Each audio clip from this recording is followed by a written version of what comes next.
وَهَذَا كِتَابٌ أَنزَلْنَاهُ مُبَارَكٌ فَاتَّبِعُوهُ وَاتَّقُوا لَعَلَّكُمْ تُرْحَمُونَ.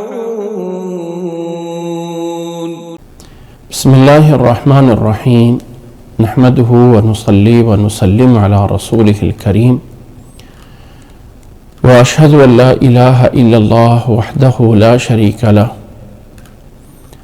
وأشهد أن محمدًا عبده ورسوله أما بعد يا أيها الذين آمنوا اتقوا الله حق تقاته ولا تموتن إلا وأنتم مسلمون يا أيها الناس اتقوا ربكم الذي خلقكم من نفس واحدة وخلق منها زوجها وبث منهما رجالا كثيرا ونساء واتقوا الله الذي تساءلون به والأرحام إن الله كان عليكم رقيبا يا أيها الذين آمنوا اتقوا الله وقولوا قولا سديدا يصلح لكم أعمالكم ويغفر لكم ذنوبكم ومن يطع الله ورسوله فقد فاز فوزا عظيما. یاد رکھ لیں کہ اللہ تعالیٰ کی یہ کتاب قرآن مجید بہت بڑی عظیم کتاب ہے۔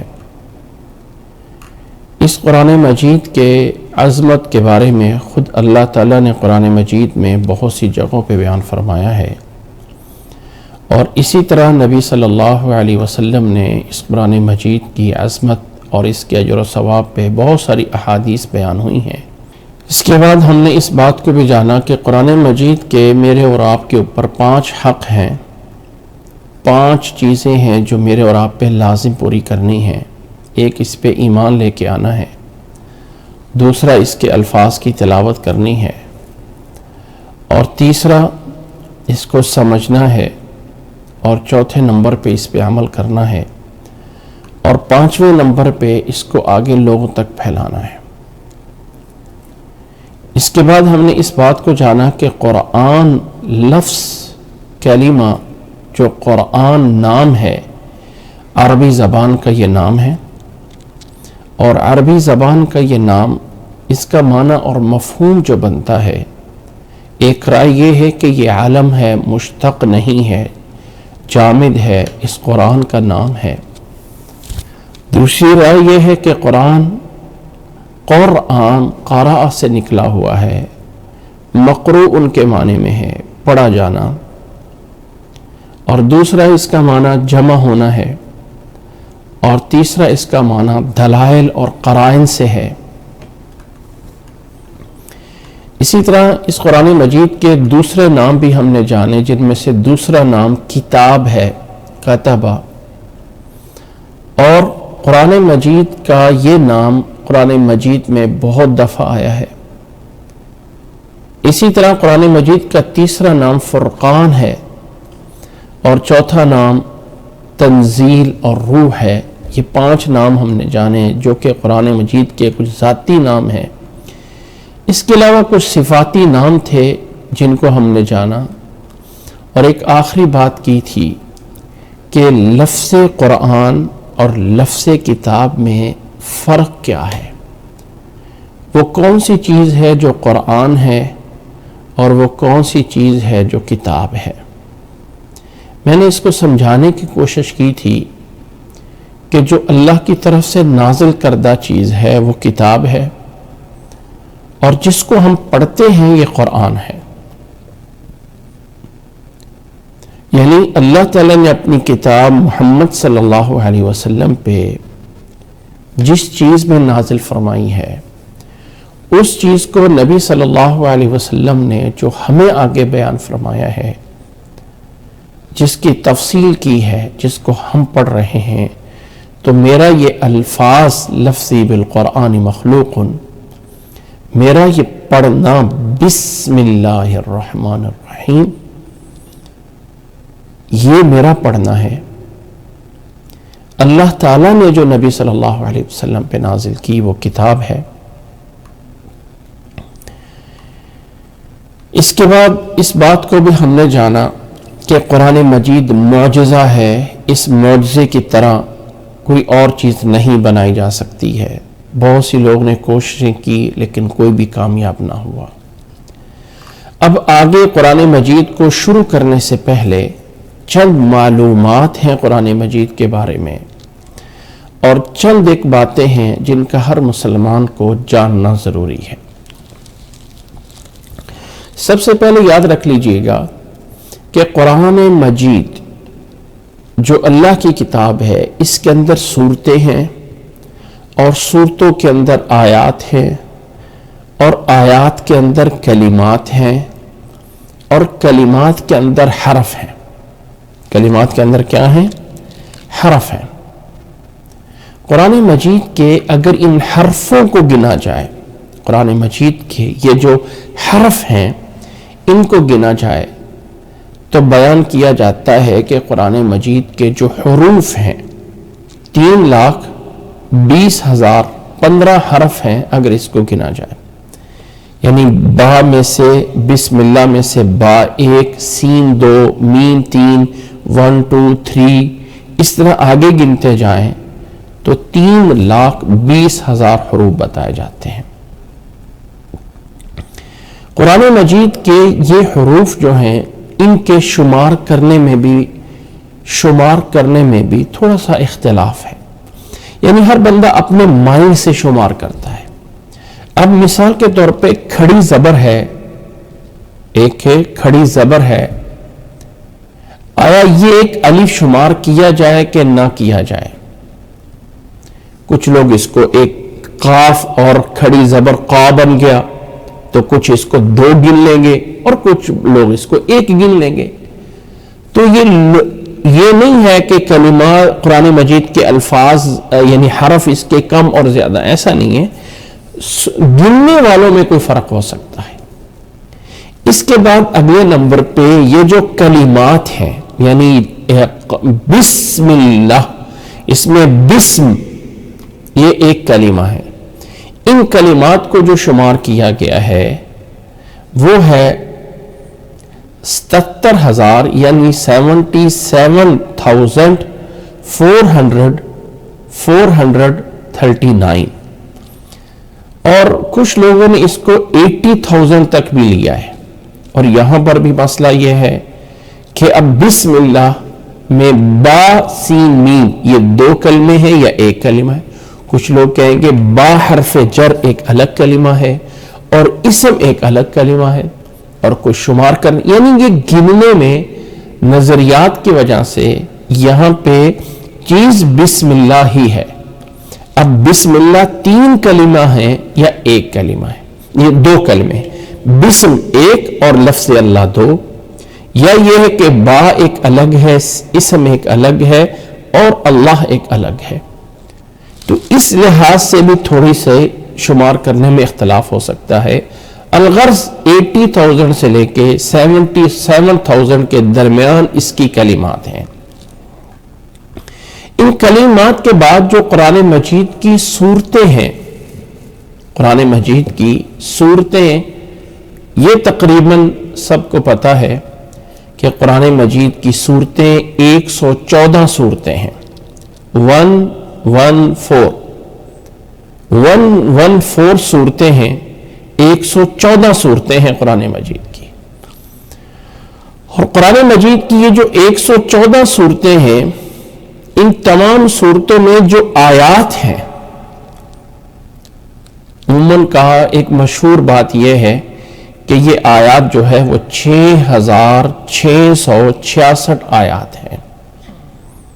6,666 لیکن واللہ عالم اس میں بھی ایک ہے کہ 60,000 پورے ہیں اور کچھ میں یہ ہے کہ 60,204 ہے یا 6,666 ہے.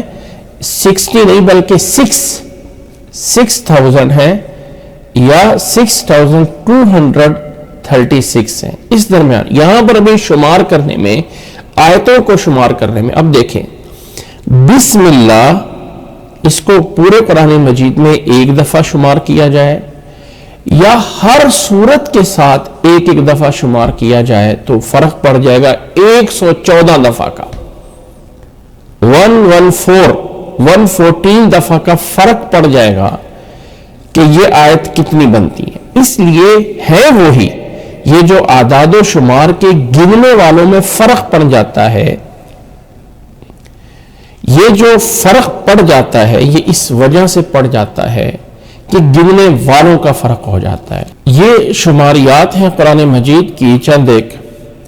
اس کے بعد سورتوں کو دو حصوں میں بنایا گیا ہے کہ یہ صورتیں مکی ہیں اور یہ صورتیں مدنی ہیں۔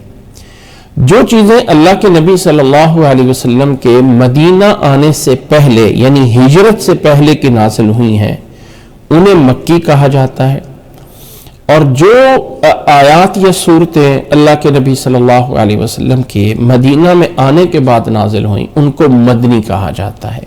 مکی اور مدنی ان کے بیان اور اسلوب کے انداز میں بھی فرق ہے، ان کے اسلوب اور انداز میں بھی فرق ہے کہ مکہ میں نازل ہونے والی صورتوں کا انداز کچھ اور ہے اور مدینہ میں نازل ہونے والی صورتوں کا اور آیات کا انداز کچھ اور ہے۔ قرآن مجید میں سب سے پہلی آیت جو نازل ہوئی، سب سے پہلی چیز جو نازل ہوئی سورۃ علق، جو کہ اس وقت 30ویں پارے میں ہے اور جس کی پہلی 5 آیات پہلی دفعہ نازل ہوئیں، پہلی وحی تھی قرآن مجید کی۔ اعوذ باللہ من الشیطان الرجیم، بسم اللہ الرحمن الرحیم، اقرأ بسم ربک الذی خلق، خلق الانسان من علق، اقرأ وربک الاکرم، الذی علم بالقلم، الذی علم بالقلم، علم الانسان ما لم يعلم۔ یہ 5 آیات قرآن مجید کی پہلی نازل ہونے والی 5 آیات ہیں، اور قرآن مجید کی آخری نازل ہونے والی آیت جو سب سے اینڈ پہ نازل ہو رہی ہے سورۃ بقرہ کی آیت نمبر 281، 281 نمبر آیت، وَاتَّقُوا يَوْمًا تُرْجَعُونَ فِيهِ إِلَى اللَّهِ، وَاتَّقُوا يَوْمًا تُرْجَعُونَ فِيهِ إِلَى اللَّهِ ثُمَّ تُوَفَّى كُلُّ نَفْسٍ مَا كَسَبَتْ وَهُمْ لَا يُظْلَمُونَ۔ یاد رکھ لیں کہ قرآن مجید کے نزول کی ترتیب الگ ہے اور قرآن مجید کی جو ہمارے سامنے موجودہ ترتیب ہے یہ الگ ہے۔ ان میں فرق کیوں ہوا ہے؟ اصل میں قرآن مجید کے جو نازل ہونے کا انداز ہے وہ کچھ اس طرح ہے کہ یہ 23 ایئرز میں 23 سالوں میں نازل ہوا ہے، تھوڑا تھوڑا کر کے، تھوڑا تھوڑا ہو کر جو ہے وہ نازل ہوا ہے، جس میں جب کوئی ایک آیت نازل ہوتی یا کوئی ایک آیت یا کوئی سورت نازل ہوتی تو اللہ کے نبی صلی اللہ علیہ وسلم اس کی جگہ بتا دیتے، اس کی جگہ بتاتے کہ اس آیت کو فلاں آیت سے پہلے یا اس آیت کو فلاں آیت کے بعد لکھا جائے، اور اس سورت کو فلاں سورت سے پہلے اور فلاں سورت کو فلاں سورت کے بعد لکھا جائے۔ یعنی اللہ تعالیٰ کے ہاں یہ قرآن مجید اسی انداز سے ہے جیسے آج ہمارے سامنے موجود ہے۔ ہاں زمین پہ نازل ہونے میں کبھی وہاں سے ہوا، کبھی وہاں سے ہوا، کبھی یہاں سے ہوا، کبھی اس جگہ سے ہوا، اور جس طرح نازل ہوتا رہا اس کو وہاں وہاں رکھا جاتا رہا۔ قرآن مجید کا جو نازل ہونے کا انداز ہے وہ کچھ اس انداز سے ہے کہ کبھی وہاں سے، کبھی وہاں سے، کبھی یہاں سے، کبھی یہاں سے نازل ہوتا رہا، اور جو آیت اور جو سورت جس جگہ پہ تھی اللہ کے نبی صلی اللہ علیہ وسلم کو بتایا جاتا رہا، اور اللہ کے نبی صلی اللہ علیہ وسلم اس کو وہیں پہ لکھتے رہے، لکھواتے رہے۔ اللہ کے نبی صلی اللہ علیہ وسلم پہ یہ قرآن مجید کب نازل ہونا شروع ہوا، وہ کون سا دن تھا، وہ کون سی رات تھی؟ اللہ کے نبی صلی اللہ علیہ وسلم کو جب نبوت ملنے لگی، جب اللہ کے نبی صلی اللہ علیہ وسلم کی عمر 40 سال ہو گئی، تو اللہ کے نبی صلی اللہ علیہ وسلم مکہ مکرمہ میں ایک پہاڑ کا نام ہے غار حرا، اللہ کے نبی صلی اللہ علیہ وسلم اس غار حرا میں جا کے 1 مہینہ اعتکاف کرتے تھے، اور اس 1 مہینے میں اللہ کے نبی صلی اللہ علیہ وسلم اللہ تعالیٰ کو یاد کرتے، اللہ تعالیٰ کی حمد و ثنا کرتے، اللہ تعالیٰ کی شان اور عظمت جو ہے وہ بیان کرتے، اور اللہ کائنات میں غور کرتے۔ 1 مہینہ پورا وہاں پہ اعتکاف کرتے، غار حرا میں پہاڑ کے اوپر چڑھ کے، ایک غار سی تھی وہاں بیٹھ کے۔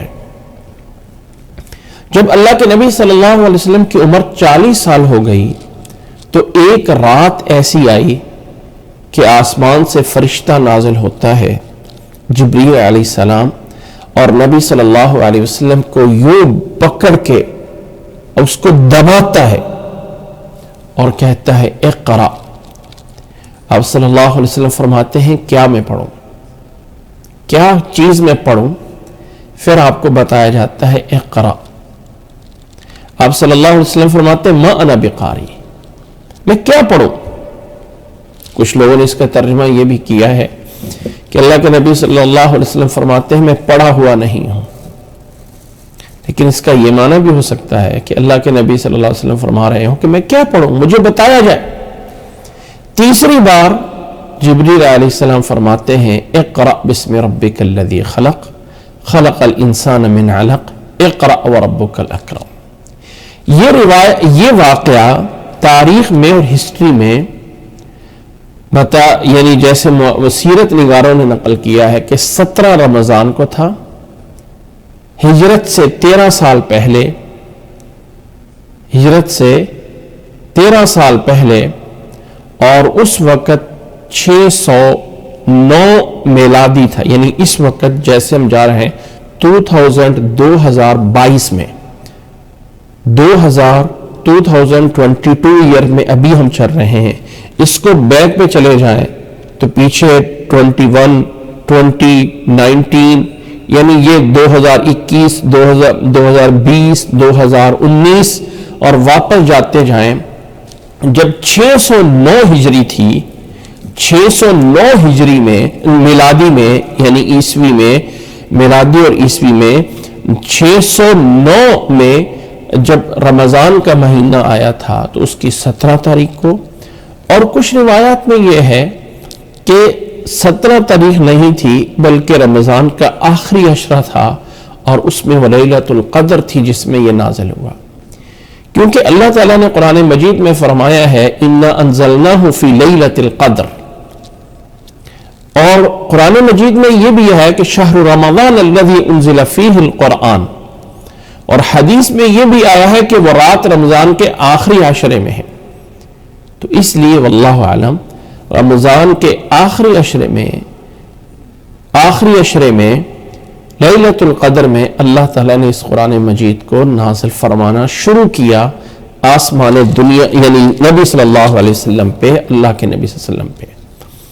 پھر اس قرآن مجید کو 2 انداز سے اس کا نزول ہے۔ ایک ہے اللہ تعالیٰ کے ہاں جو لوح محفوظ ہے جس میں سب کچھ لکھا ہوا ہے، اس میں سے یہ قرآن مجید لے لیا گیا، یعنی اس سے کاپی کر کے گویا کہ وہاں سے لیا اور آسمان دنیا پہ جو جہاں اللہ کی مرضی ہے وہاں پہ نازل کیا گیا، اور وہاں پہ پورا ایک دفعہ نازل ہو گیا۔ پھر وہاں سے دنیا کے اندر تھوڑا تھوڑا کر کے اپنے اپنے ٹائم کے حساب سے آتا رہا۔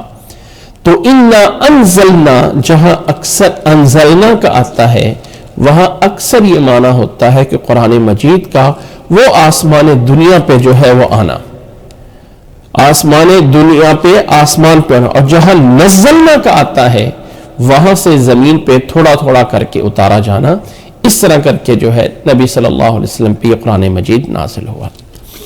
اللہ کے نبی صلی اللہ علیہ وسلم پہ قرآن مجید ریسیو کرنا، حاصل کرنے کی کیفیت کیا ہوتی تھی، جس کو وحی کی کیفیت بتایا جاتا ہے کہ وحی کیسے آتی تھی۔ آج کل ہم ایک دوسرے سے موبائل فون پہ نمبر ملا کے بات کر لیتے ہیں، وہ کون سے سسٹم تھا، ذریعہ تھا یا کیفیت تھی کہ اللہ تعالیٰ اپنے نبی صلی اللہ علیہ وسلم پہ وحی نازل کرتا ہے؟ اللہ کے نبی صلی اللہ علیہ وسلم کے یہ وحی کے 8 طریقے، 8 انداز بتائے جاتے ہیں۔ پہلا یہ ہے کہ الرؤیا الصالحہ، الرؤیا الصالحہ، صحیح اور نیک اور اچھے خواب آ جانا۔ اور نبیوں کے جو خواب ہیں وہ وحی ہوتے ہیں۔ نبی کو جو خواب آتا ہے وہ اللہ کی طرف سے پیغام ہوتا ہے۔ آگے چل کے ہم قرآن مجید میں پڑھیں گے کہ ابراہیم علیہ السلام اپنے بیٹے سے کہتے ہیں انی ارا فی المنام انی اذبحک، کہ اے میرے بیٹے میں نے خواب میں دیکھا ہے کہ میں تجھے ذبح کر رہا ہوں۔ قال یا ابت افعل ما تؤمر، بیٹے نے کہا اے میرے باپ جو بھی آپ کرنا چاہتے، جو آپ کو حکم دیا جا رہا ہے آپ وہ پورا کر دیجئے، آپ وہ پورا کر دیجئے۔ تو قرآن یعنی نبی کے خواب میں آ جانا کوئی چیز، نبی صلی اللہ علیہ وسلم کے خواب میں آنا، یہ ایک وحی کا ایک طریقہ ہے۔ دوسرا طریقہ یہ ہے کہ ما کان یلقیہ الملک فی روعہ وقلبہ من دون ان یراہ، کہ اللہ تعالی فرشتے کے ذریعے نبی صلی اللہ علیہ وسلم کے دل میں بات ڈال دیتے تھے، آپ صلی اللہ علیہ وسلم کو کچھ نظر نہیں آتا تھا اور آپ کے دل میں وہ بات ایڈ ہو جاتی تھی۔ اللہ کے نبی صلی اللہ علیہ وسلم پہ وحی نازل ہونے کا کہ ان اللہ نفث فی روعی، اللہ کے نبی صلی اللہ علیہ وسلم ایک حدیث میں بیان فرماتے ہیں کہ اللہ نے میرے دل میں یہ بات ڈال دی ہے۔ یہ دوسری کیفیت ہے۔ تیسرا یہ ہوتا ہے کہ اللہ کے نبی صلی اللہ علیہ وسلم کے سامنے فرشتہ باقاعدہ انسان بن کے آتا ہے اور اللہ کے نبی صلی اللہ علیہ وسلم کو مخاطب ہو کے بول کے بتاتا ہے، جیسے کہ وہ ایک حدیث جبریل بھی ہے کہ صحابہ فرماتے ہیں کہ ہم نبی صلی اللہ علیہ وسلم کے ساتھ بیٹھے ہوئے تھے اور اللہ کے نبی صلی اللہ علیہ وسلم کے پاس ایک آدمی آتا ہے۔ وہ آدمی ایسا ہے کہ اس کا لباس جو ہے سفید رنگ کا ہے، سیاہ بال ہیں، لا یرا علیہ اثر السفر، کہیں سفر سے آیا یہ بھی نہیں لگتا ہے، اور ہم میں سے اس کو کوئی جانتا بھی نہیں ہے۔ ولا یعرف احد منا، نبی صلی اللہ علیہ وسلم کے پاس آ کے کچھ سوال کرتا ہے، خود ہی جواب دیتا ہے، خود ہی اس کی تصدیق کر دیتا ہے۔ جب چلا گیا تو اللہ کے نبی صلی اللہ علیہ وسلم نے فرمایا کہ یہ جبریل علیہ السلام آئے تھے تاکہ تمہیں دین سکھائیں۔ تو فرشتے کا انسانی شکل میں آنا یہ ایک وحی کا انداز تھا۔ چوتھا انداز یہ ہے کہ اللہ کے نبی صلی اللہ علیہ وسلم پہ ایک خاص قسم کی کیفیت طاری ہو جاتی تھی اور اللہ کے نبی صلی اللہ علیہ وسلم کا جسم بھاری ہو جاتا تھا، وزنی ہو جاتا تھا۔ ایک صحابی فرماتے ہیں کہ میرا جو جسم، میرا جو ران ہے نبی صلی اللہ علیہ وسلم کے ران کے نیچے تھا، یعنی میرے آپ صلی اللہ علیہ وسلم کا گھٹنا جو ہے وہ میرے ٹانگ کے اوپر تھا اور وحی نازل ہونے شروع ہو گئی۔ اتنا وزنی ہو گیا کہ مجھے ایسے لگا کہ میرا جو ہے وہ نیچے یہ ٹانگ جو ہے کہیں پھس نہ جائے، کہیں ٹوٹ نہ جائے۔ جب نبی صلی اللہ علیہ وسلم کسی سواری پہ سوار ہوتے تھے، وحی نازل ہونا شروع ہو جاتی تھی تو وہ سواری نیچے بیٹھ جاتی تھی۔ یہ چوتھی قسم کی وحی کی کیفیت بڑی سخت ہوتی تھی۔ سخت سردی میں بھی اللہ کے نبی صلی اللہ علیہ وسلم کے ماتھے پہ پسینہ آ جاتا تھا اور اللہ کے نبی صلی اللہ علیہ وسلم کو سنائی دیتا تھا مثل سلسلۃ الجرس، جیسے کوئی بیل بجائی جاتی ہے نا، گھنٹی بجائی جاتی ہے، کر، اس طرح کی آواز سنائی دیتی تھی۔ اور اللہ کے نبی صلی اللہ علیہ وسلم جیسے وہ کیفیت ختم ہوتی تو آپ صلی اللہ علیہ وسلم کو جو پیغام آیا ہوتا تھا وہ آپ کو پورا یاد ہوتا تھا۔ یہ ایک چوتھی قسم ہے۔ پانچویں قسم یہ ہے کہ اللہ کے نبی صلی اللہ علیہ وسلم کو فرشتے کو اصلی شکل میں دیکھتے ہیں، جس میں یعنی اللہ تعالیٰ نے فرشتے جیسے جبریل علیہ السلام کو پیدا کیا، یعنی جس شکل میں پیدا کیا ہے اس شکل میں دیکھتے ہیں، اور یہ زندگی میں 2 دفعہ ہوا ہے۔ اللہ کے نبی صلی اللہ علیہ وسلم نے جبریل علیہ السلام کو اس کی اصلی شکل میں دیکھا کہ پورے آسمان پہ اس کے پر پھیلے ہوئے ہیں، قد سد الافق، اور اللہ کے نبی صلی اللہ علیہ وسلم اس جبریل علیہ السلام سے یعنی اصلی شکل میں زندگی میں 2 دفعہ ایسے ہوا ہے۔ چھٹی قسم اللہ اور اللہ کے نبی صلی اللہ علیہ وسلم کے وحی کی کیفیت، چھٹی 6 نمبر پہ، کہ اللہ تعالیٰ کا وحی کرنا بغیر فرشتے کے براہ راست، اور اس کی کیفیت کیا تھی اللہ عالم، لیکن وہ 7 آسمانوں کے اوپر معراج کی رات میں، جب معراج کی رات میں ایک ایسا رات آئی ہے کہ نبی صلی اللہ علیہ وسلم مکہ سے فلسطین بیت المقدس اور وہاں سے 7ویں آسمان اوپر تک گئے ہیں، اور وہاں جا کے 5 نمازیں فرض ہوئی ہیں، وہ وحی جو تھی وہ ایک الگ قسم ہے جو وہاں جا کے ہوئی ہے۔ اور 7ویں قسم اللہ تعالیٰ کا نبی صلی اللہ علیہ وسلم سے براہ راست کلام کرنا، اللہ تعالیٰ کا نبی صلی اللہ علیہ وسلم سے براہ راست۔ موسیٰ علیہ السلام کے لیے تو یہ کیفیت ثابت ہے، وَكَلَّمَ اللَّهُ مُوسَىٰ تَكْلِيمًا، لیکن اللہ کے نبی صلی اللہ علیہ وسلم سے بھی اللہ تعالیٰ کا ہم کلام ہونا اسراء اور معراج کی رات میں یہ ہے کیفیت۔ 7 نمبر پہ ہے، اور 8 نمبر پہ، 8ویں نمبر پہ کہ یعنی 7ویں نمبر میں تھا اللہ تعالیٰ کا ہم کلام ہونا، لیکن پردوں میں ہونا، سامنے ظاہر نہیں ہونا ہے، جیسے کہ موسیٰ علیہ السلام کے لیے تھا۔ موسیٰ علیہ السلام نے کہا تھا اللہ تعالیٰ میں تجھے دیکھنا چاہتا ہوں، تو اللہ تعالیٰ نے فرمایا تھا لن ترانی، تو مجھے نہیں دیکھ سکتا ہے۔ تو اس انداز سے بھی نبی صلی اللہ علیہ وسلم سے معراج کی رات میں کلام ہوا، جیسے کہ سورۃ بقرہ کی آخری آیات نازل ہوئی، اللہ تعالیٰ کا پردے اور حجاب میں مخاطب ہونا۔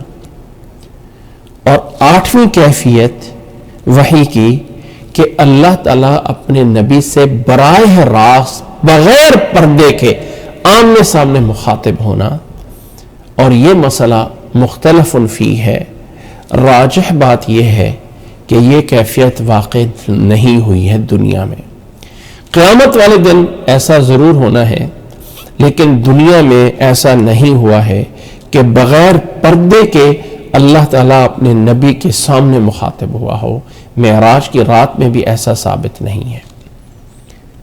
جن آیات سے دلیل لی جاتی ہے سورۃ النجم میں، جن کو ہم جا کے انشاءاللہ پڑھیں گے وہاں پہ، ان سے یہ چیز ثابت نہیں ہوتی ہے۔ وہاں کبھی ذکر جو ہے وہ جبریل علیہ السلام کا ہے۔ نبی صلی اللہ علیہ وسلم سے مسلم کی روایت میں باقاعدہ پوچھا گیا تھا کہ کیا آپ نے اللہ تعالیٰ کو دیکھا ہے؟ تو آپ صلی اللہ علیہ وسلم نے فرمایا تھا نور انا اراہ، اللہ تعالیٰ تو نور ہے، میں اس کو کیسے دیکھ سکتا ہوں؟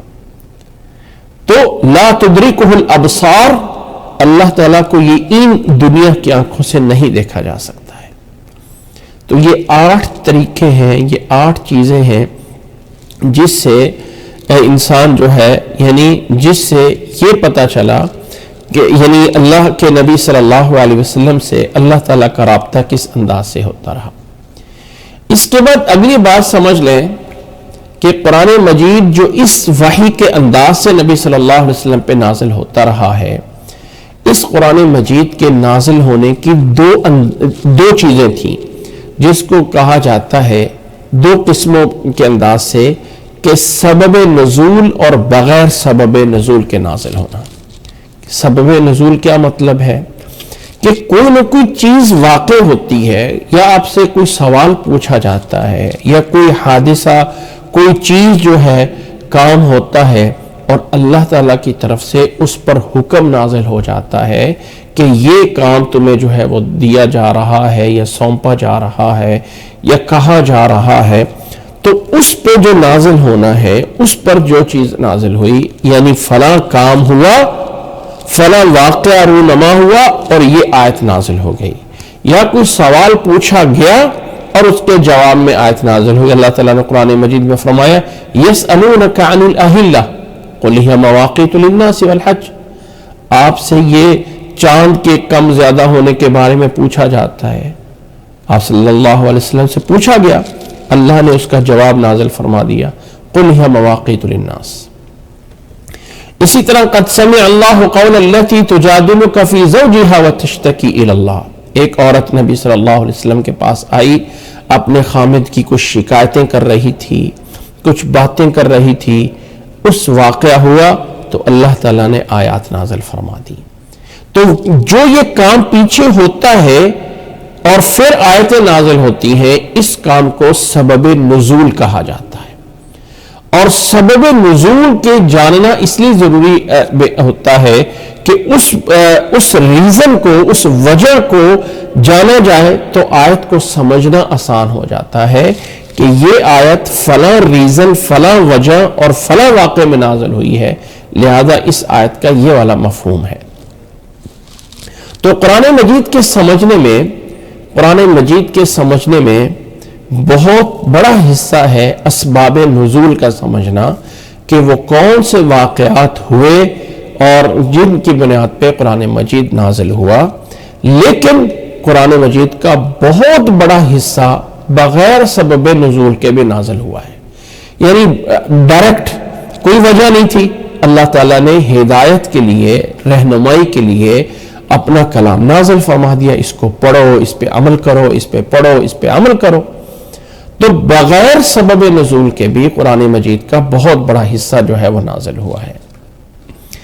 اب یہ جو قرآن مجید نازل اس طرح ہوتا رہا ہے، اس کو جمع کیسے کیا گیا، یہ بات ذرا بہت ہی اہم ہے، اور یعنی اہم چیز ہے کہ قرآن مجید جمع کیسے ہوا۔ اللہ کے نبی صلی اللہ علیہ وسلم کے دور میں قرآن مجید کیسے جمع ہوتا رہا۔ آپ صلی اللہ علیہ وسلم پہ جب کوئی آیت نازل ہوتی تھی تو آپ صلی اللہ علیہ وسلم کے پاس چند لوگ تھے جو لکھے پڑھے لوگ تھے، جن کو بلا کے اللہ کے نبی صلی اللہ علیہ وسلم وہ آیات لکھوا دیتے تھے، جن میں حضرت علی بن ابی طالب رضی اللہ تعالیٰ عنہ مسلمانوں کے چوتھے خلیفہ ہیں، اہل بیت سے ہیں، اللہ کے نبی صلی اللہ علیہ وسلم کے داماد ہیں، حضرت فاطمہ رضی اللہ تعالی عنہ کے شوہر اور خامد ہیں، علی بن ابی طالب رضی اللہ تعالی عنہ یہ کاتب وحی بھی ہیں، اسی طرح ابی بن کعب رضی اللہ تعالی عنہ، اسی طرح زید بن ثابت رضی اللہ تعالی عنہ، اسی طرح معاویہ بن ابی سفیان رضی اللہ تعالی عنہ، اور اسی طرح کچھ اور لوگ بھی تھے کہ یہ قرآن مجید جب نازل ہوتا نبی صلی اللہ علیہ وسلم پہ تو کسی بھی چیز پہ، لکڑی کے تختیوں پہ لکھا گیا، پتھروں پہ لکھا گیا، چمڑے کی شیٹ ہوتی تھی اس پہ لکھا گیا، اور کپڑے کی شیٹیں ہوتی تھی اس پر بھی لکھا گیا، اور اس کو محفوظ اور سیو رکھا گیا۔ پورا قرآن مجید الحمدللہ سے لے کے والناس تک پورا لکھا ہوا، لیکن کچھ وہاں پہ، کچھ وہاں پہ، کچھ وہاں پہ، کچھ وہاں پہ ڈیفرنٹ چیزوں پہ لکھا گیا، لیکن پورا کا پورا قرآن مجید یہ لکھ دیا گیا۔ جب اللہ کے نبی صلی اللہ علیہ وسلم اس دنیا سے رحلت فرما جاتے ہیں، چلے جاتے ہیں، اور دوسرے نمبر پہ خلافت آ جاتی ہے، اور پہلے خلیفہ مسلمانوں میں حضرت ابو بکر رضی اللہ تعالیٰ عنہ کو خلیفہ بنایا جاتا ہے۔ حضرت ابو بکر رضی اللہ تعالیٰ عنہ جب مسلمانوں کے خلیفہ بنتے ہیں، مسلمانوں کے جب خلیفہ بنائے گئے تو اس موقع پہ ایک ایسا معرکہ ہوا، ایک ایسا جو ہے وہ جنگ ہوئی جس میں بہت سارے صحابہ شہید ہوئے۔ تو حضرت عمر رضی اللہ تعالی عنہ ابو بکر رضی اللہ تعالی عنہ کے پاس آئے اور فرمایا کہ یمامہ کے موقع پہ جو بہت سارے صحابہ شہید ہو گئے ہیں، کہیں ایسا نہ ہو کہ قرآن مجید سینوں میں ہے تو اس کا کہیں حصہ کوئی حصہ ضائع ہونا نہیں تھا کیونکہ اللہ نے حفاظت کی ذمہ داری لی ہے، لیکن یہ کام بھی اللہ تعالیٰ اپنے بندوں سے کروا رہا ہے۔ فرمایا کہ کہیں ایسا نہ ہو کہ کچھ حصہ مفقود ہو جائے تو اس کو باقاعدہ ایک جگہ پہ لکھ کر جمع کر لیا جائے۔ ابو بکر رضی اللہ تعالیٰ عنہ فرماتے ہیں کہ عمر، میں وہ کام کیسے کروں جو نبی صلی اللہ علیہ وسلم نے نہیں کیا؟ فرمایا کہ اللہ کے نبی صلی اللہ علیہ وسلم نے لکھوایا ہے، اسباب اتنے نہیں تھے، وسائل اتنے نہیں تھے، چیزیں ایسی نہیں تھی کہ ایک جگہ پہ اکٹھا ہو جائے۔ اب ہر پوری کی پوری آیات کہیں نہ کہیں لکھی ہوئی موجود تھی، لیکن ڈیفرنٹ جگہوں پہ، صرف ان کو ایک جگہ پہ جمع کرنا تھا۔ عمر رضی اللہ تعالیٰ عنہ اصرار کرتے رہے یہاں تک کہ ابو بکر رضی اللہ تعالیٰ عنہ اس پہ راضی ہو گئے۔ جب اس پہ راضی ہو گئے تو اب کن کو کہا جائے؟ اس میں سے ایک بڑے صحابی جن کا نام زید ابن ثابت رضی اللہ تعالیٰ عنہ ہے، انہیں سب سے پہلے بلایا گیا اور انہیں کہا گیا کہ یہ جتنی ڈیفرنٹ جگہوں پہ تھوڑا تھوڑا لکھا ہوا موجود ہے تو آپ اس پہ جو ہے وہ سب کو ایک جگہ پہ لا کے اکٹھا کریں۔ حضرت زید ابن ثابت رضی اللہ تعالیٰ عنہ کے ساتھ اور بھی لوگوں کو جو ہے وہ ملایا گیا، اور بھی لوگوں کو جو ہے وہ ساتھ جو ہے وہ لگایا گیا، اور جس میں بڑے جو ہیں یہ صحابی حضرت زید ابن ثابت رضی اللہ تعالیٰ عنہ تھے، ان کے ساتھ ابی ابن کعب اور دوسرے چند لوگ بھی ان کے ساتھ جو ہے وہ لگائے گئے، جنہوں نے قرآن مجید کو ایک جگہ پہ پورے کو قرآن مجید کو نقل کیا۔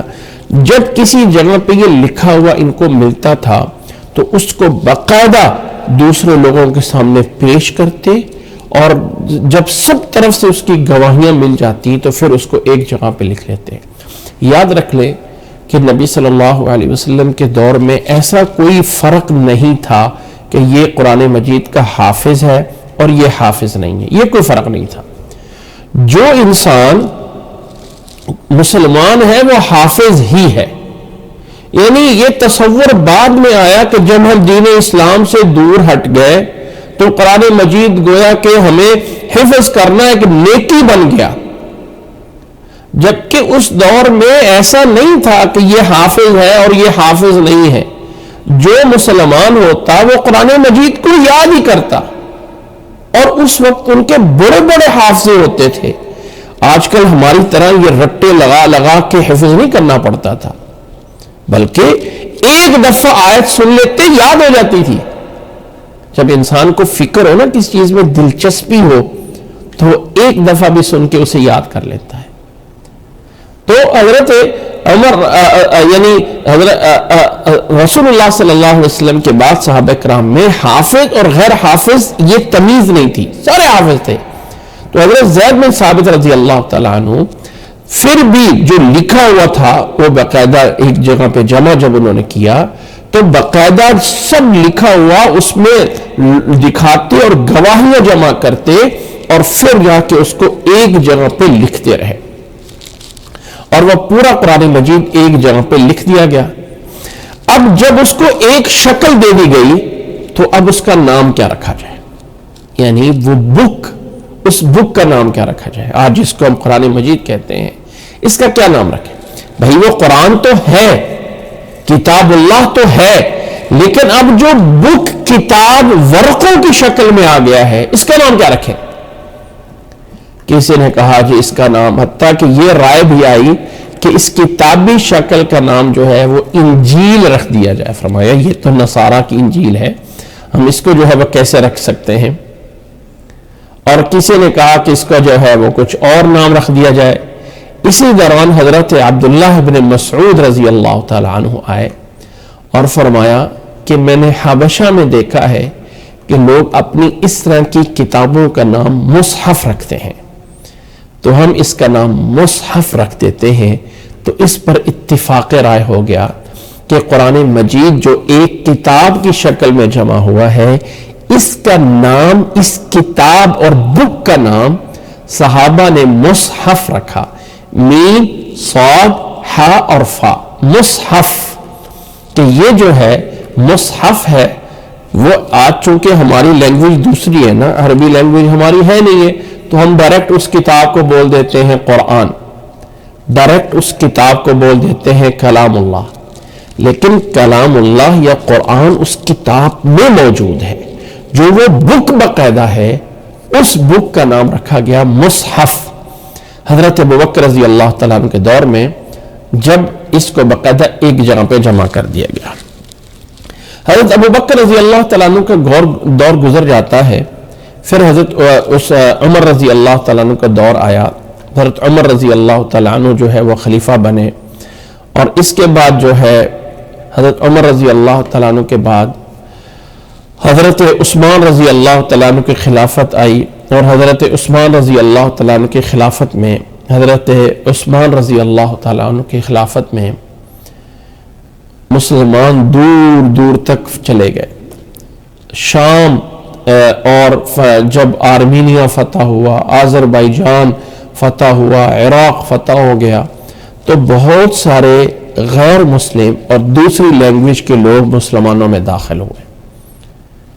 اس وقت حضرت حذیفہ بن یمان دوڑتے ہوئے حضرت عثمان کے پاس آئے اور فرمایا، عثمان، اس امت کو اس طرح کے اختلاف سے بچا لیجئے جیسے کہ یہود و نصارہ میں اختلاف تھا، کیونکہ کوئی کیسے پڑھ رہا تھا، کوئی کیسے پڑھ رہا تھا، کیونکہ جب چیز آگے سے آگے منتقل ہوتی ہے صرف زبان پہ تو ہو سکتا ہے اس میں کچھ کر لیتے، تو فرمایا کہ قرآن مجید باقاعدہ دور دور تک بھیجا جائے لکھ کر۔ تو حضرت ابوبکر رضی اللہ تعالیٰ عنہ کے دور میں جو قرآن مجید لکھا گیا تھا وہ حضرت حفصہ رضی اللہ تعالیٰ عنہ کے پاس باقاعدہ رکھا گیا تھا، اس کو مصحف کو منگایا گیا، اور حضرت عثمان رضی اللہ تعالیٰ عنہ نے یہاں پہ پھر دوبارہ جو ہے وہ ڈیوٹی لگائی حضرت زید بن ثابت کی، حضرت عبداللہ بن زبیر کی، اور سعید بن العاص اور عبد الرحمن بن حارث بن ہشام، ان تینوں کی ڈیوٹی لگائی کہ اب اس ایک بک کو دیکھ کر اور کتابیں اور بکیں بھی نقل کریں۔ وہ پرنٹنگ کا تو دور تھا نہیں کہ کاپی پیسٹ کر کے اور زیادہ بنا لیا جائے، لکھنا تو ہاتھوں سے تھا۔ تو اس طرح کر کے حضرت عثمان رضی اللہ تعالیٰ عنہ نے پھر اس کو باقاعدہ لکھوایا، اور پھر اس کے زیادہ نسخے بنا کر آگے جو ہے وہ پوری کی پوری اسلامی ریاست میں بھیجے گئے، اور لوگوں سے کہا کہ لوگوں، یہ والا جو ہماری گورنمنٹ کی طرف سے، خلافت کی طرف سے قرآن مجید کا نسخہ، ہم اپنی لینگویج میں جو لفظ نسخہ بولتے ہیں نا، عربی میں اس کے لیے لفظ جو ہے وہ مصحف ہے، اس کے لیے ورڈ مصحف بولا جاتا ہے۔ ہم اپنی زبان میں بولتے ہیں کہ یار یہ قرآن مجید کا ایک نسخہ ہے، مجھے ایک اور نسخہ لا کے دو، مجھے ایک اور لا کے دو، 2 3 4 5 یہ قرآن مجید کے نسخے میں مسجد میں کہیں مدرسے میں دے دیتا ہوں۔ تو عربی زبان میں اس کو نسخہ کو مصحف کہا گیا۔ تو یہ اس کے پھر مصاحف باقاعدہ بنا کے مسلمان ریاست میں جو ہے وہ بھیجے گئے، ہر جگہ پہ بھیجا گیا، اور لوگوں سے کہا گیا کہ یہ جو گورنمنٹ کی طرف سے آپ لوگوں کو دیا گیا ہے اس کو بنیاد بنا لو، اور اس کے علاوہ جو کچھ ہے اس کو جو ہے وہ ختم کر دیا جائے، یہاں تک کہ اس کو جلا دیا جائے۔ اب یہاں سے ایک بات میں اشارتاً کر دینا چاہتا ہوں، کچھ لوگ سوال کرتے ہیں کہ ہمارے گھروں میں قرآن مجید کے اوراق پڑے ہوتے ہیں، بوسیدہ اوراق ہوتے ہیں، قرآن مجید کے جو ہے وہ شہید ہوئے اوراق ہوتے ہیں، ہم ان کو کیا کریں؟ دیکھیں، قرآن مجید کے یہ جو اس طرح کے یعنی شہید ہونے والے ورقے ہیں، صفحات ہیں، تو ہم ان کا ادب اور احترام رکھتے ہوئے کسی ایسے طریقے سے اس کو جو ہے وہ تلف کر دیں کہ ان کی بے ادبی نہ ہو تو جائز ہے۔ حضرت عثمان رضی اللہ تعالیٰ عنہ کے دور میں فرمایا کہ یہ جو گورنمنٹ کی طرف سے تمہیں مصحف آیا ہے اس کو رکھو، اس کے علاوہ جو کچھ بھی کسی کے پاس لکھا ہوا ہے اس کو جو ہے وہ جلا دیا جائے اور ختم کر دیا جائے۔ اب یہ مصحف جو حضرت عثمان رضی اللہ تعالیٰ عنہ کے دور میں لکھا گیا یہ عربی زبان میں تھا، اور عربی زبان شروع میں بغیر زبر زیر کے اور بغیر نقطوں کے لکھی جاتی تھی۔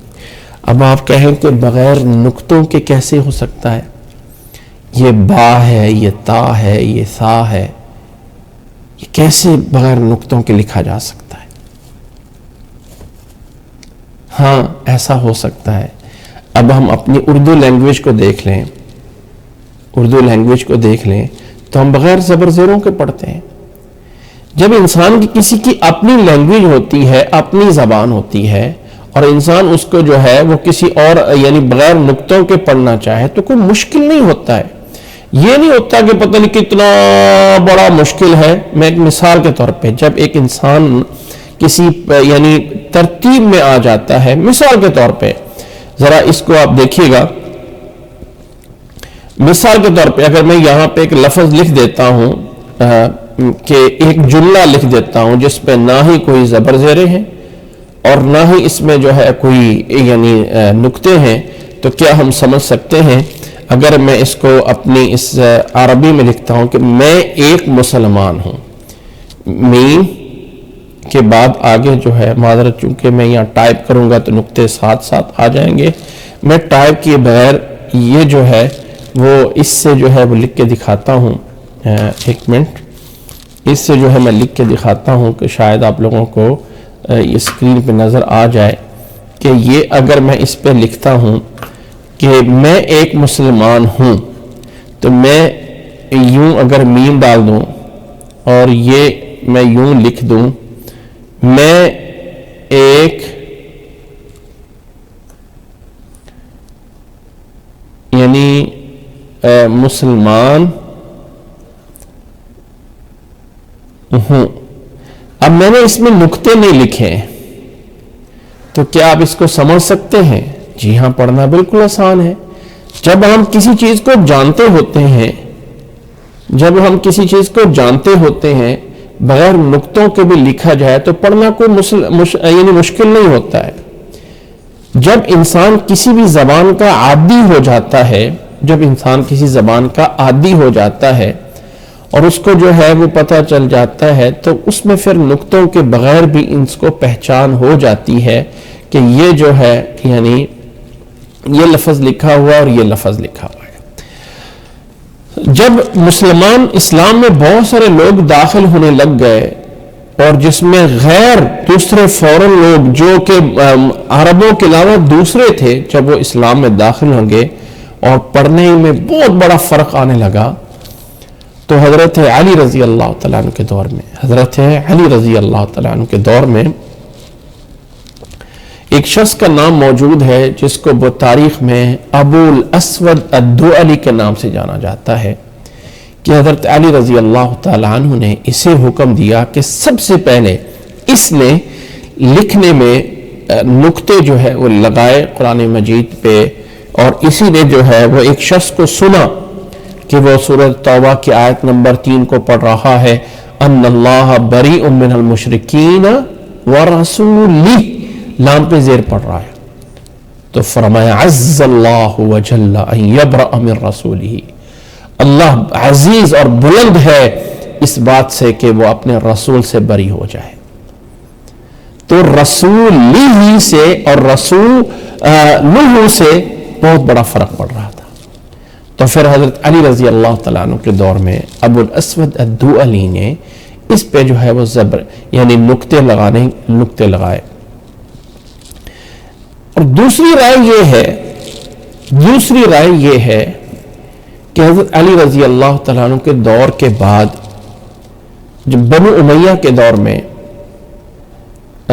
حضرت حسن البصری، یحییٰ بن معمر، نصر بن عاصم اللیثی، ان لوگوں کو، یہ وہ کبار تابعین میں سے ہیں، یہ وہ بڑے صحابہ کے یعنی صحابہ کے بعد جو بڑے تابعین آئے ہیں. تابعی اس شخص کو کہا جاتا ہے جس نے اسلام کی حالت میں کسی صحابی کو دیکھا ہو. صحابی اس کو کہا جاتا ہے جس نے ایمان کی حالت میں نبی صلی اللہ علیہ وسلم کو دیکھا ہو. تو یہ تابعین میں بڑے تابعی ہیں حسن البصری، یحییٰ بن معمر یا یحییٰ بن یعمر اور نصر بن عاصم اللیثی.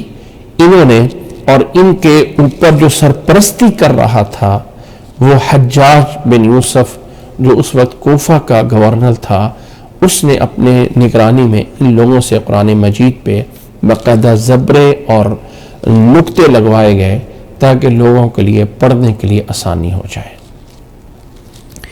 اس وقت قرآن مجید کو اس انداز سے تقسیم نہیں کیا گیا تھا کہ اس کے 30 پارے ہیں اور یہ فلانا سپارہ چل رہا ہے یا فلانا سپارہ چل رہا ہے. یہ بعد میں ہماری آسانی کے لیے جو ہے سپارے بنا دیے گئے, رکوع لگا دیے گئے, اور بھی اس میں چیزیں کی گئی. یاد رکھ لیں دین اسلام کی 2 چیزیں ایسی ہیں جن کو لوگ خلط ملط کر دیتے ہیں,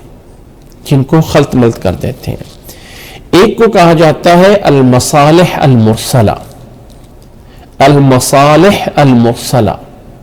یہ ایک لفظ ہے, اس کو یاد رکھ لیجئے, بہت سی جگہوں پہ آپ لوگوں کو کام آئے گا. میں لفظ یہاں پہ لکھ رہا ہوں, آپ نوٹ کیجئے گا اس لفظ کو. مصالح, میم صاد لام اور ہا, مصالح المرسلہ. یہ جو یا مصلحت مرسلہ, اس کو یہ جمع ہے, اور اگر آپ اس کو جو ہے ایک لکھ لیں تو مصلحہ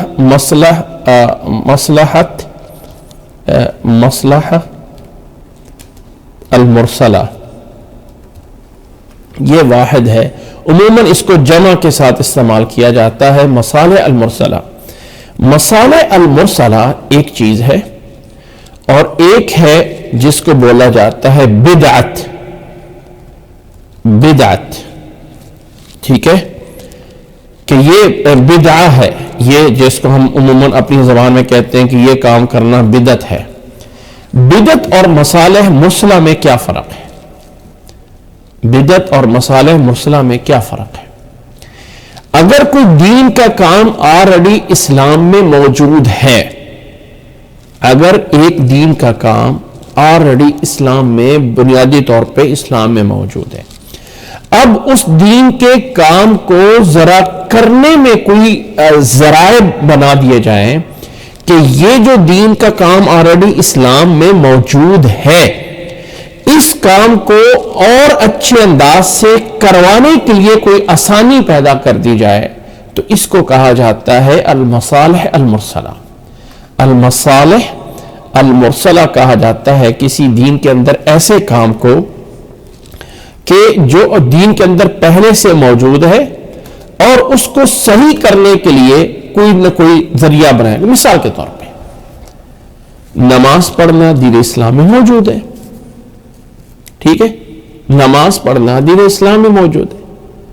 اب نماز پڑھنے کے لیے مسجد بھی دین اسلام میں موجود ہے.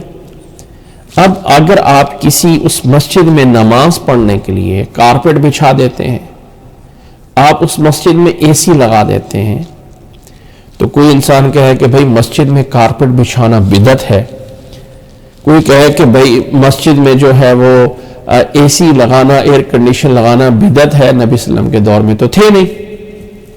تو ہم کہیں گے کہ یہ وہ اس عبادت کو نئی چیز نہیں بنایا گیا, بلکہ جو عبادت پہلے سے موجود ہے اس کو تھوڑا سا کرنے کے لیے ہیلپ اور مدد کی گئی ہے. تو اس کو کہا جاتا ہے المصالح المرسلہ.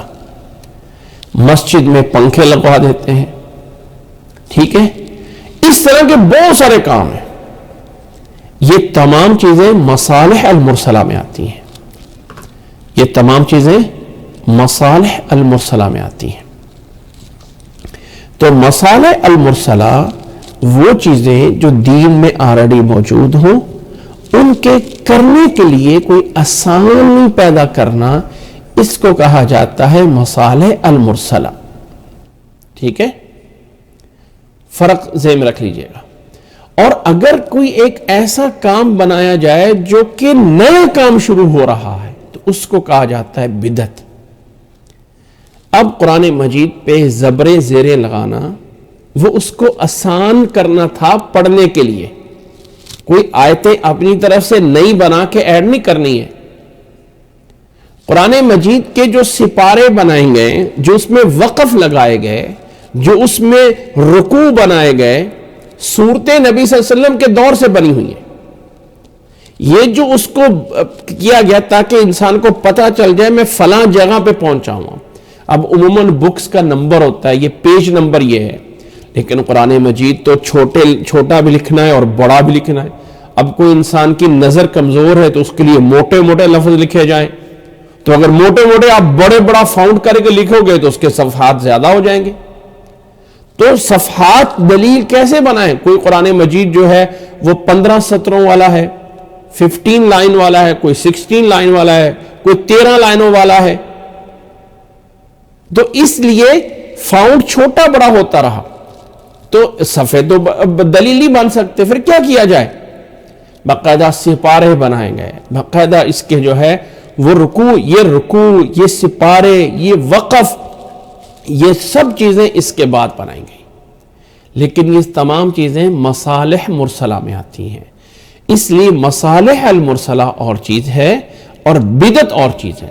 اب اگر کوئی انسان ایک اور کلام اپنی طرف سے لے جائے اور کہے کہ یہ بھی قرآن ہے، نعوذ باللہ، وہ تو قرآن مجید میں بدعت کیا، بدعت سے بھی بڑا کفر بن جائے گا. کوئی ایک انسان ایک نئی نماز بنا دیتا ہے جو کہ دین اسلام میں نہیں، وہ بدعت ہے. بھئی ایک نئی نماز بنا دی، لیکن اگر وہی فرض نماز، وہی ظہر عصر کی نماز کے پڑھنے کے لیے آپ کو کارپیٹ بچھا دیتا ہے مسجد میں، آپ کو مسجد میں اے سی لگا کے دے دیتا ہے، اور اس طرح کر کے پانی جو ہے وہ ٹھنڈا کر کے دے دیا جاتا ہے، سردیوں میں گرم پانی کا بندوبست کر دیا جاتا ہے، کسی بھی بڑی عبادت کے لیے اس کو کرنے کے لیے صحیح چیزیں ادھر ادھر سے اکٹھی کر دینا تاکہ وہ کام اچھا کیا جائے، وہ مصالح مرسلہ کہلاتا ہے اور وہ بدعت نہیں ہوتا. اسی طرح قرآن مجید جو کہ بغیر نقطوں کے اور بغیر زبر زیر کے لکھا ہوا تھا، اور وہ لکھا بھی کس دور میں تھا؟ نوٹ کریں اس بات کو، جمع کیا گیا تھا صحابہ کے دور میں، نبی صلی اللہ علیہ وسلم کے دور میں ڈیفرنٹ جگہوں پہ تھا.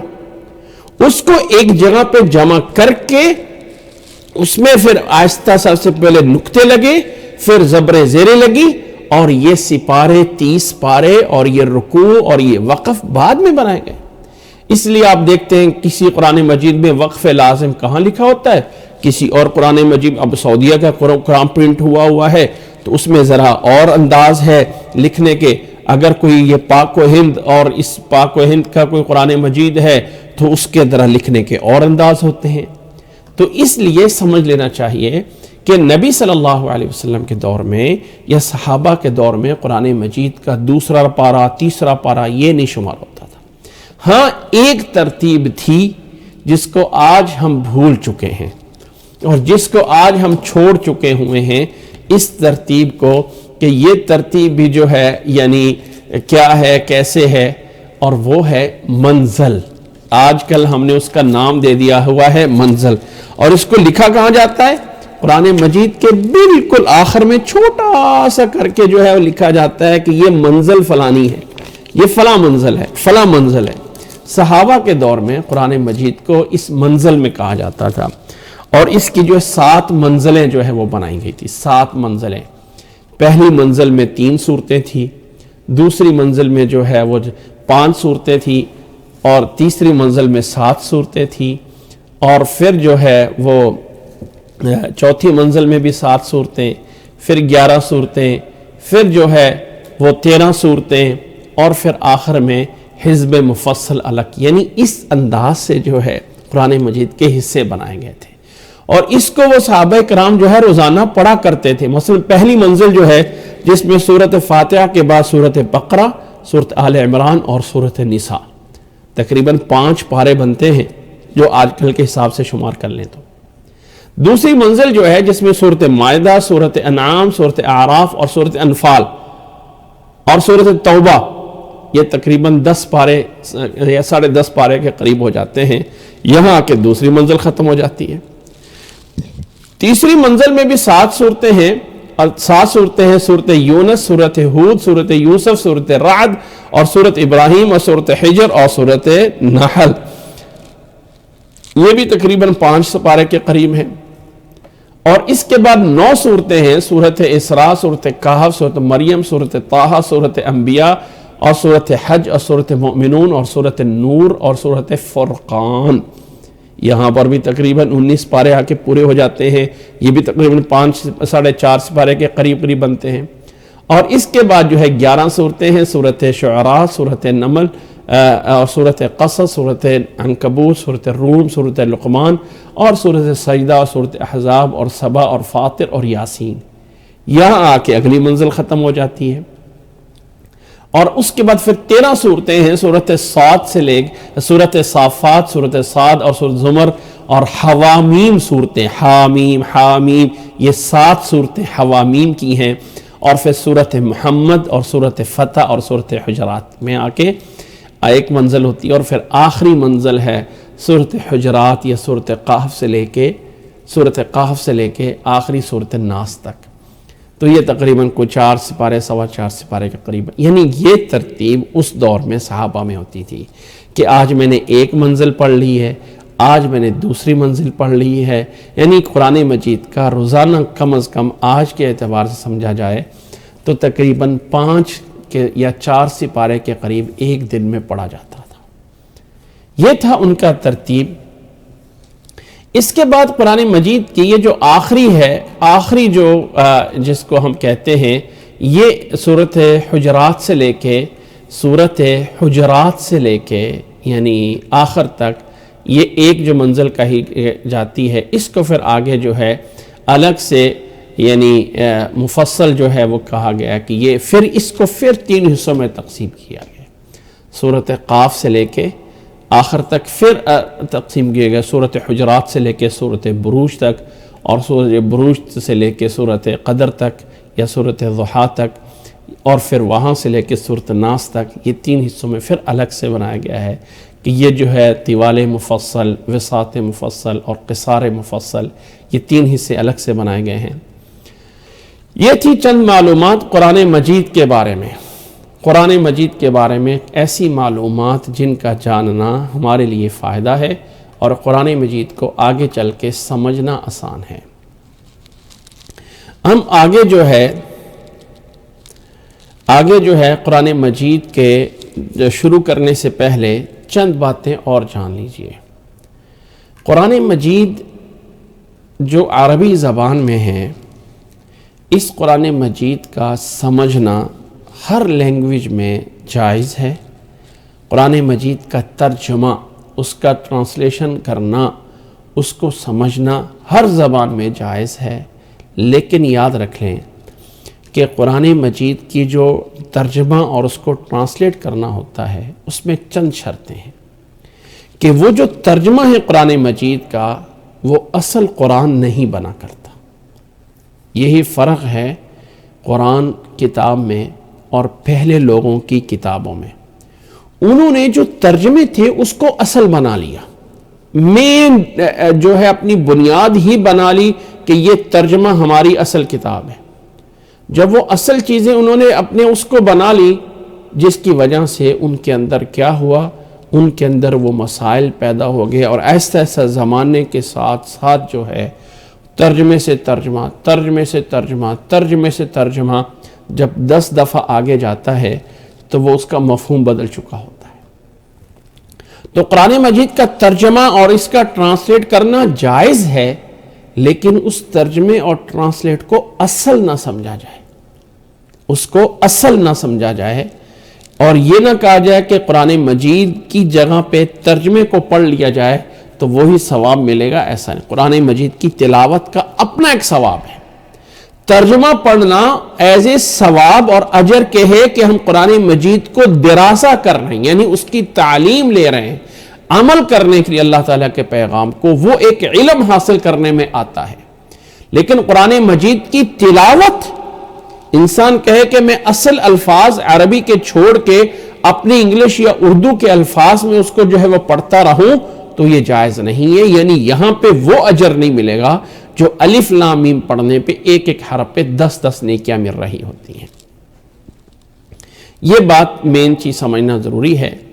اس کے بعد یاد رکھ لیں کہ یہ جو قرآن مجید میرے اور آپ تک پہنچا ہے، قرآن جو میرے اور آپ تک پہنچا ہے، آج نبی صلی اللہ علیہ وسلم پہ جب قرآن مجید میں پہلی وحی نازل ہوئی تھی 607 عیسوی میں، یعنی اس وقت ہم 2022 میں ہیں، 2022 میں ہیں مثال کے طور پہ، تو آج سے 607 پیچھے چلے جائیں، تقریباً 1500 سال پیچھے، 1500 سال کے قریب، یعنی 1400 ساڑھے 1400 سال کے قریب پیچھے چلے جائیں، جب یہ قرآن مجید نازل ہو رہا تھا، تو اس وقت اس قرآن مجید کے جو آج ہم تک یہ 1500 سال کا عرصہ طے کر کے پہنچا ہے، اس طے کرنے میں، آنے میں، نقل ہونے میں بھی باقاعدہ ایک چیز ہے جس کو کہا جاتا ہے تواتر۔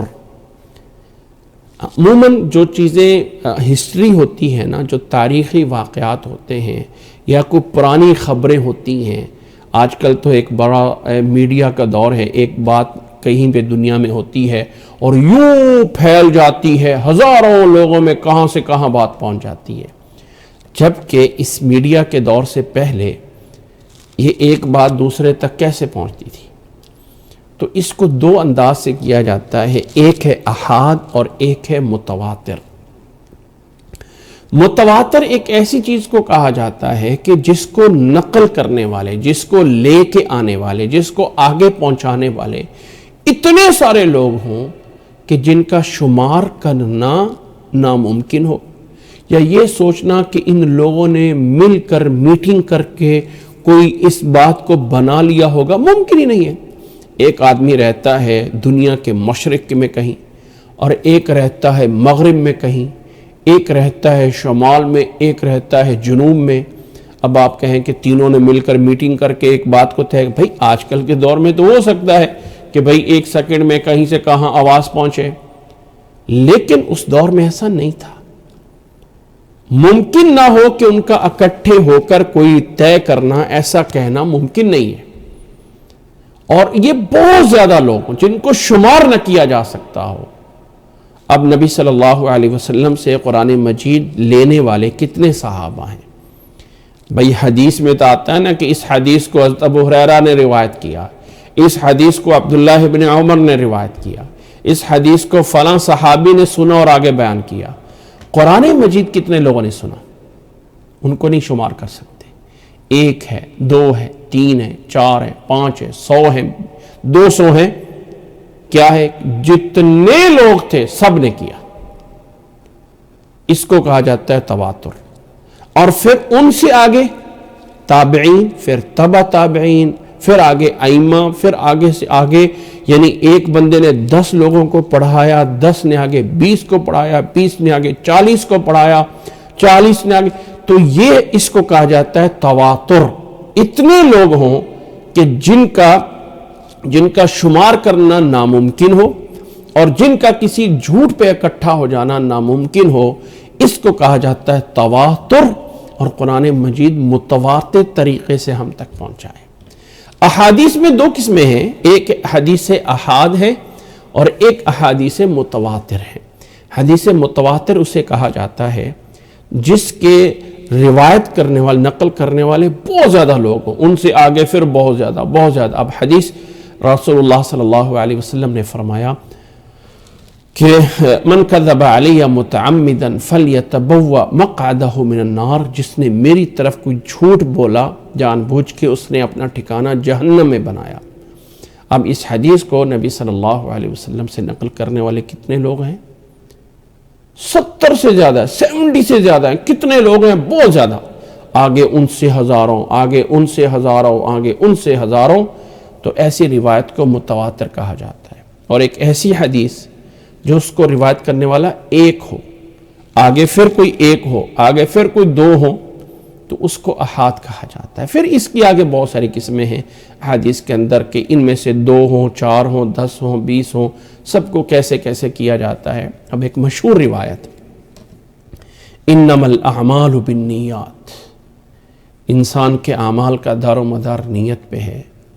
یہ روایت کرنے والے عمر بن خطاب رضی اللہ تعالیٰ عنہ واحد صحابی ہیں، ایک صحابی ہیں صرف روایت کرنے والے۔ آگے پھر، اور یہ نہیں کہنے کا مطلب، ایک کا مطلب یہ نہیں ہوتا کہ کسی اور نے سنا نہیں ہوگا، پھر کسی اور نے، بہت سے لوگوں سب نے سنا ہوگا، لیکن آگے جو روایت چلتی ہے، جو بات آگے ہسٹری میں لکھی جاتی ہے، وہ ایک سے لے کے لکھ لی گئی، اس سے جو ہے وہ بات آگے نہیں چلی ہے۔ تو اس انداز سے سمجھنا مقصد ہے کہ قرآن مجید ہم تک متواتر انداز سے پہنچا ہے. قرآن مجید جو ہے وہ ایک متواتر کتاب ہے جو ہم تک پہنچی ہے. اس کے بعد قرآن مجید کی چند ایک باتیں میں اور ایک تھوڑی سی کر کے پھر آگے جو ہے وہ بیان کر دیتا ہوں کہ قرآن مجید کو پورے کو اگر ایک طائرانہ نظر سے دیکھا جائے تو قرآن مجید کے مضامین کو، قرآن مجید کے اندر جو ٹاپکس بیان ہوئے ہیں ان کو اگر دیکھا جائے تو وہ تین ہیں. نمبر 1، پہلا مضمون قرآن مجید کا یا اس کا ٹاپک یا عنوان ہے توحید، عقیدہ، اللہ کا تعارف. اللہ تعالیٰ کون ہے؟ غفور الرحیم ہے. اللہ تعالیٰ جبار اور قہار ہے، وحدہ لا شریک ہے، تنہا ہے. اللہ لا الہ الا هو الحی القیوم، وہ حی القیوم ہے. لا تأخذہ سنۃ ولا نوم. ایمانیات، یہ قرآن مجید کا ایک موضوع ہے. قرآن مجید کا دوسرا مضمون ہے یا دوسرا قرآن مجید کا ٹاپک ہے جس کو ہم کہہ سکتے ہیں کہ امر بالمعروف اور نہی عن المنکر، الاحکامات.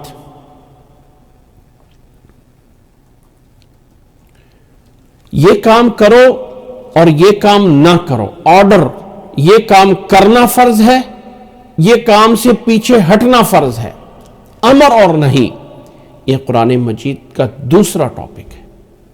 قرآن مجید کا دوسرا ٹاپک ہے امر اور نہیں. تیسرا ہے قرآن مجید کا مضمون اور وہ ہے واقعات اور قصص، نبیوں کے اور قوموں کے واقعات عبرت کے لیے. فلاں قوم نے یہ کام کیا، فلاں قوم نے نبی کی بات کو مانا، فلاں قوم نے نبی کی بات کو نہ مانا، فلاں لوگوں نے اللہ کے نبی کی بات کو مان لیا تو ان کا یہ ہوا، فلاں لوگوں نے نبی کی بات کو نہ مانا تو ان کا انجام یہ ہوا. پہلی قوموں کے واقعات، قصص قرآن مجید کا تیسرا ٹاپک اور انداز ہے. نمبر 1 عقیدہ، اللہ کا تعارف، توحید. نمبر 2 امر اور نہیں، آرڈر، احکامات، یہ حلال یہ حرام، یہ جائز یہ ناجائز، یہ کرو یہ نہ کرو. تیسرا فلاں لوگوں نے، فلاں نبی نے، فلاں قوم نے یہ کیا، یہ نہ ہوا، ان کا انجام یہ ہوا، ان کا انجام یہ نہ ہوا. یہ 3 انداز، یہ 3 مضامین ہیں قرآن مجید کے جن کے اندر قرآن مجید بات کرتا ہے، قرآن مجید بیان کرتا ہے کہ یہ 3 قرآن مجید کے ٹاپک ہیں قرآن مجید جن کے اندر جو ہے وہ چل رہا ہے. اور ایک ہے آخری بات اس میں بیان کرنا چاہتا ہوں اور وہ ہے حجیت قرآن. حجیت قرآن، کیا قرآن دین اسلام میں ایک حجت یعنی ایز اے دلیل ہے؟ یہ یقین ہم سب کو پتہ ہے، لیکن یاد رکھ لیں کہ قرآن مجید جو ہے یہ دین اسلام میں ایک حجت ہے، دلیل ہے. یہاں پہ ایک بات ذہن میں رکھ لیجئے گا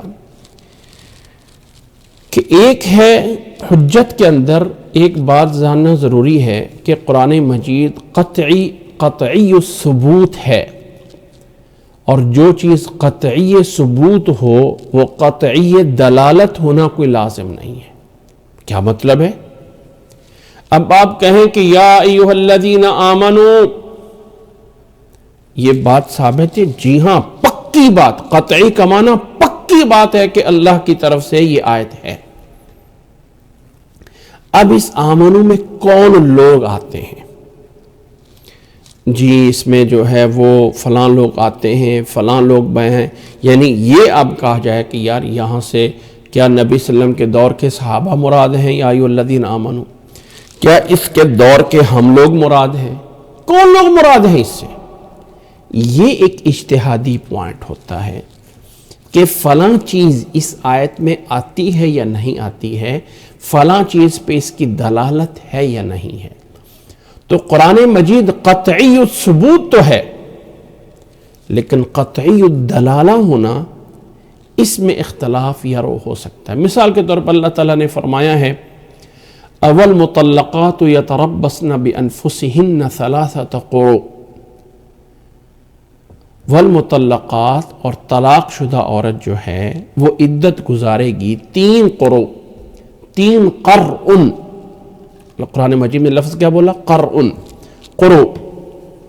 تو یہ جو قروء ہے یہ پکی بات ہے، قطعی ثبوت ہے کہ اللہ نے فرمایا ہے والمطلقات یتربصن بانفسہن 3 قروء. لیکن اب قروء کے 2 معنی کیے گئے. اس سے مراد عورت کے مخصوص دن اس کے ماہواری کا آنا اور اس کے مینسز کا آنا یہ مراد بھی لیا جاتا ہے. اور قرء کا لفظ ان دنوں پر بھی بولا جاتا ہے جو عورت کے پاک ہونے کے دن ہیں.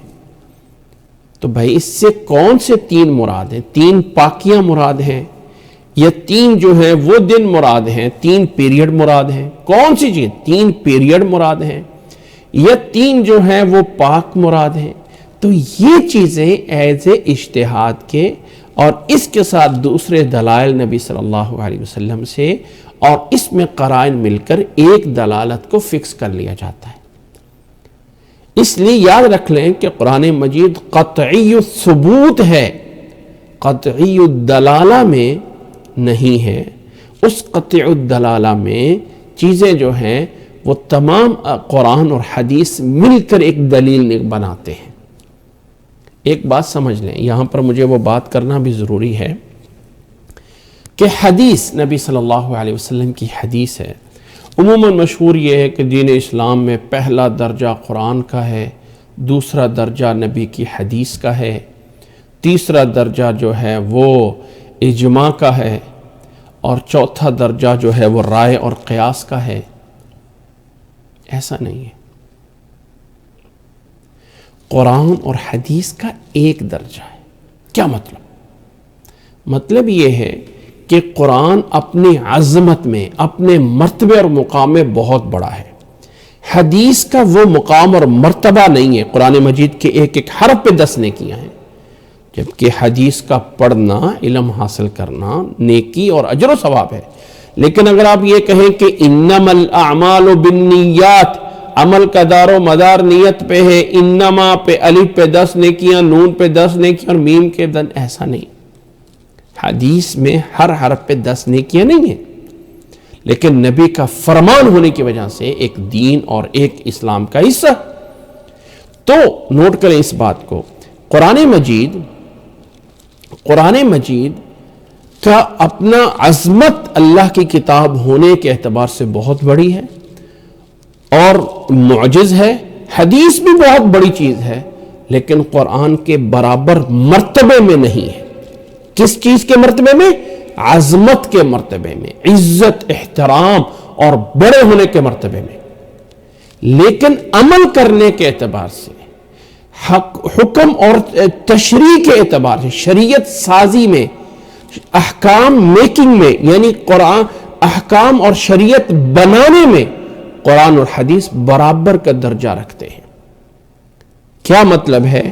اگر کسی چیز کا حلال ہونا قرآن مجید سے ثابت ہو سکتا ہے تو کسی دوسری چیز کا حلال ہونا حدیث سے بھی ثابت ہو سکتا ہے. اگر کسی چیز کا حرام ہونا، یعنی قرآن مجید کسی چیز کو حرام کر سکتا ہے، اسی طرح حدیث بھی کسی دوسری چیز کو حرام کر سکتی ہے. کوئی انسان کہے کہ بھائی قرآن سے تو حلال اور حرام ثابت ہو سکتا ہے، حدیث سے حلال اور حرام ثابت نہیں ہوتا ہے. حدیث سے زیادہ زیادہ آپ مکروہ بنا سکتے ہو، حدیث سے زیادہ زیادہ آپ ناجائز کر سکتے ہو، حرام تو نہیں کر سکتے ہو. بھائی وہ چیز حدیث میں منع کیا گیا نا، اس لیے حرام کیسے ہو گئی؟ حدیث سے حرام تھوڑا ہوتا ہے، حرام تو قرآن سے ہوتا ہے. نہیں، ایسا نہیں ہے. یہ بات سمجھ لیجئے، ایسا نہیں ہے. اس لیے اس غلط فہمی کو دور کیجئے. اس غلط فہمی کا دور کرنا لازم اور ضروری ہے. اللہ اکبر. اس غلط فہمی میں بہت سے لوگ جو ہے وہ پڑ جاتے ہیں کہ بھئی یہ تو حدیث میں آیا ہے اس لیے یہ حرام کیسے ہو گیا، یا یہ قرآن اور حدیث، کیونکہ قرآن ہی کہتا ہے اطیعوا اللہ و اطیعوا الرسول، اطاعت کرو اللہ کی اور اطاعت کرو اللہ کے رسول کی، اطاعت کرو اللہ کی اور اطاعت کرو اللہ کے رسول کی. تو شریعت سازی میں، احکام نافذ کرنے میں، احکام کا آرڈر دینے میں قرآن حدیث برابر ہے۔ یہ نہیں ہے کہ پہلے ہم قرآن مجید کو دیکھیں گے، اگر کوئی مسئلہ قرآن مجید سے ثابت نہ ہوا تو پھر ہم آ کے حدیث کو دیکھیں گے، اگر حدیث میں ثابت نہ ہوا پھر ہم آگے چل کے اجماع میں یعنی صحابہ میں اور امت کے اجماع میں دیکھیں گے، وہاں سے نہ ملا تو پھر اس پہ رائے اور قیاس ہوگا۔ یہ ساری اجتہادی باتیں قرآن نے بار بار کہا ہے، اطیعوا اللہ و اطیعوا الرسول، اطیعوا اللہ و اللہ اور اللہ کے رسول کی اطاعت برابر ہے۔ عبادت صرف اللہ کی ہے، رسول کی عبادت نہیں ہے، لیکن اطاعت اور ماننا یہ اللہ اور اللہ کے رسول کا دونوں کا ہے۔ اللہ تعالیٰ نے اپنے بارے میں ایک لفظ استعمال کیا ہے، اطیعوا اللہ و اطیعوا اللہ، اطیعوا اللہ، اطیعوا اللہ، لیکن نبی کے بارے میں دو لفظ استعمال کیے، ایک فرمایا ہے اطیعوا اللہ اور دوسرا فرمایا ہے اتبعوا، قل ان کنتم تحبون اللہ فاتبعونی یحببکم اللہ، فاتبعونی، فرما دیجئے اگر اللہ سے محبت ہے تو میری اتباع کرو، یہ قرآن مجید ہی کہتا ہے۔ تو نبی کا حکم ماننا، نبی کی بات مان کر شریعت بنانا اور قرآن کی بات مان کر شریعت بنانا، یہ دونوں برابر ہیں۔ کوئی انسان اس میں فرق کرنا چاہے تو اس کو چاہے کہ اپنے ایمان کی فکر کرے۔ تو شریعت سازی میں قرآن مجید اور حدیث کا مرتبہ برابر کا ہے۔ ہاں، عظمت اور مقام میں اللہ کی کتاب یقیناً بڑا مرتبہ رکھتی ہے۔ امید ہے کہ یہ بات سمجھ آ گئی ہوگی قرآن کی اور حدیث کی شریعت سازی کے اندر جو ہے وہ کیا ہے۔ اس کے بعد جو ہے یاد رکھ لیں، یہ ہم قرآن مجید کی جو بارے میں جان رہے ہیں، بنیادی باتیں اور انفارمیشن ہم اس کے بارے میں جان رہے ہیں، آخر میں چند ایک مشہور اور بنیادی اور امہات الکتب،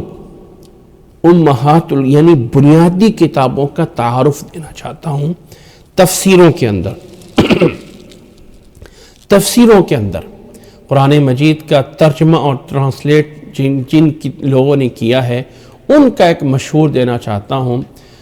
دین اسلام کے اندر جن کتابوں کو دیکھیں، ایک ہے ہر دور میں تفسیریں لکھی جا رہی ہیں، عربی میں، انگلش میں، اردو میں، قرآن مجید کی قیامت تک لکھی جاتی رہے گی، ہر دور میں اس کے اوپر کام چلتا رہے گا، قیامت کی دیواریں کھڑی ہو جائیں گی، یعنی قیامت کا زمانہ قریب آ جائے گا، اس دور تک بھی قرآن مجید کے عجائب نکلتے رہیں گے۔ لیکن کچھ ایسی چیزیں ہیں، کتابیں ہیں جو اس موضوع میں بنیاد کی حیثیت سے رکھتی ہیں۔ ان کتابوں میں سے ایک کتاب ہے جامع البیان عن تأویل آی القرآن، جس مشہور ہے تفسیر طبری کے نام سے، تفسیر الطبری۔ طبری اصل میں طبرس سے ان کا تعلق تھا اور ان کا نام ہے ابو جعفر محمد بن جریر الطبری۔ یہ تفسیر ابن جریر بھی مشہور ہے اور تفسیر الطبری بھی سمجھی جاتی ہے۔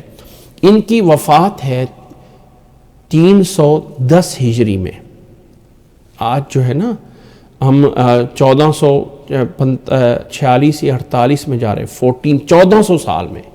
تو جب 300 سال گویا کہ نبی صلی اللہ علیہ وسلم کے 300 سال بعد میں آنے والے لوگوں میں ان کا شمار ہوتا ہے، جو بڑی کتاب سمجھی جاتی ہے، یعنی جنہوں نے باقاعدہ لکھا۔ دیکھیں، تشریحات، معانی یہ صحابہ جانتے تھے، صحابہ نے آگے تابعین کو بتائے، تابعین نے آگے تبع تابعین کو بتائے، لیکن باقاعدہ لکھ کر پرنٹ ہو کے کتاب کا آگے سے آگے چل پڑنا، یہ ان میں شمار ہوتے ہیں بنیادی طور پہ، جس کو تفسیر طبری یا تفسیر ابن جریر کے نام سے جانا جاتا ہے، جن کے مؤلف کا نام ہے ابو جعفر محمد بن جریر الطبری، جو کہ 310 ہجری میں ان کی وفات ہے۔ اور یہ کتاب باقاعدہ اس کا قلمی نسخہ بھی موجود ہے، اور یہ کتاب جو ہے یعنی مختلف دور میں مختلف انداز میں پرنٹ ہوتی رہتی ہے۔ اسی طرح ایک تفسیر ہے جس کو تفسیر الوسیط فی تفسیر القرآن، الوسیط، الوسیط یہ مؤلف تھے، ان کا لکھنے والے واحدی امام الواحدی کے نام سے معروف ہیں، جو کہ 468 یعنی 468 ہجری میں جن کی وفات ہے۔ یہ جو ہے یعنی ان کی تفسیر ہے الوسیط کے نام سے۔ یہ میں اس لیے پرانے ذکر کر رہا ہوں کہ جو شروع میں لکھی گئی تفاسیر تھی، یہ جو ہے الوسیط کے نام سے ہے، اور آگے جو ہے جس کو میں اگلے درجے پہ یعنی میں اس حساب سے ترتیب لگا رہا ہوں کہ جو نبی کے زمانے کے قریب تھے۔ اس کے بعد آگے جو ہے تیسرے نمبر پہ اگر آپ لے لیں تو وہ ہے تفسیر القرآن کے نام سے ہے، لیکن وہ ابو المظفر السمعانی کی ہے، جو کہ 884 ہجری میں لکھی گئی، یعنی 489 میں ہجری میں لکھی گئی، اور یہ بھی باقاعدہ اس وقت پرنٹڈ موجود ہے، تفسیر الوسیط بھی پرنٹڈ میں موجود ہے۔ اسی طرح اس کے بعد ابو عطیہ اندلسی کی ایک تفسیر لکھی گئی جو کہ المحرر الوجیز فی تفسیر الکلام العزیز، جو کہ 546 ہجری میں جن کی وفات ہے اس وقت لکھی گئی، اور یہ بھی باقاعدہ جو ہے یعنی اس وقت پرنٹڈ میں موجود ہے۔ اسی طرح تفسیر المصیر ہے، تفسیر رموز الکنوز ہے، یہ وہ پرانی تفاسیر ہے، انوار التنزیل ہے، اور ان میں سے ایک مشہور تفسیر کا میں نام لے رہا ہوں جن کے لکھنے والے جو ہے بہت بڑے نام سے معروف ہیں، الحافظ ابن کثیر۔ ان کی کتاب کا نام ہے تفسیر القرآن العظیم، جو مشہور ہے تفسیر ابن کثیر کے نام سے۔ یہ ایک ایسی تفسیر ہے کہ جس کو امت میں بڑی مقبولیت ملی ہے۔